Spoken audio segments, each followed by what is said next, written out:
Right, what's up guys? So I just want to talk about the realities of dog training a bit because, as trainers or even as competitors or people at any sort of decent level that are beyond the pet world, the videos that we tend to put out collectively as a whole are our good days, our good sessions, the finished products. Like, yeah, I get that I put instructional stuff out and things like that, but you're still not seeing what actually goes into it. So you see my shepherd doing heel work or protection work or retrieves or whatever it is, and you're like, oh, that's good. That dog's good. What you didn't see is the 5 o'clock in the morning, the pouring rain, the I don't want to fucking train today, the this is never gonna work, the I'm done with this, the dog isn't performing properly, the dog don't want to be on the field, I don't want to be on the field, the I'd rather sit and watch a film, I'd rather have dinner. Like, you're not seeing the sacrifices that go into having these animals at this level. And it's not at this level like my dogs are amazing, there's far better out there. But at this level being anything more advanced than pet work.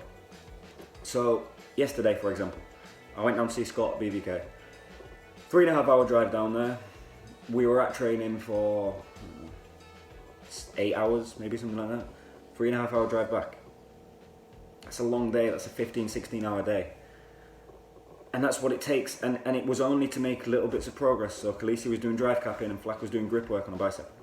It wasn't anything mind-blowing or groundbreaking, it was just another tiny step, another drop in the fucking vast ocean of dog training. And it's the same with obedience. Teaching Flack tactical heel at the moment. I put a video on Instagram, the early stages of it, and I'll put a video up when it's finished.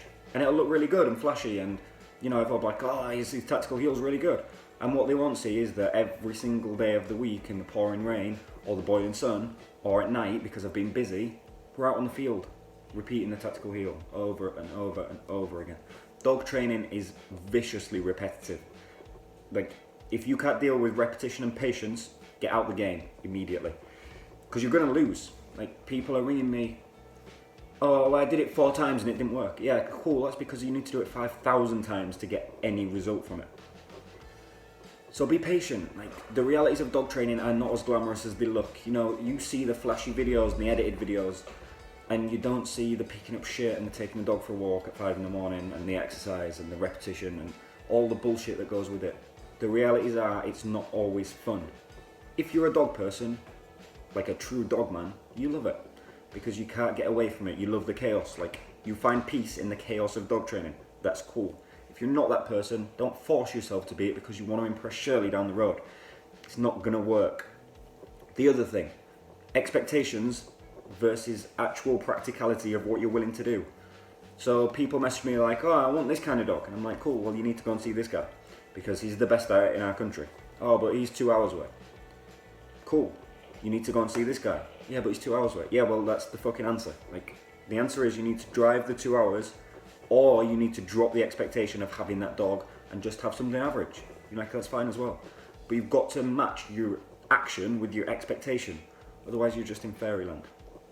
So, bottom line is, the realities of dog training are not as glamorous as they always look.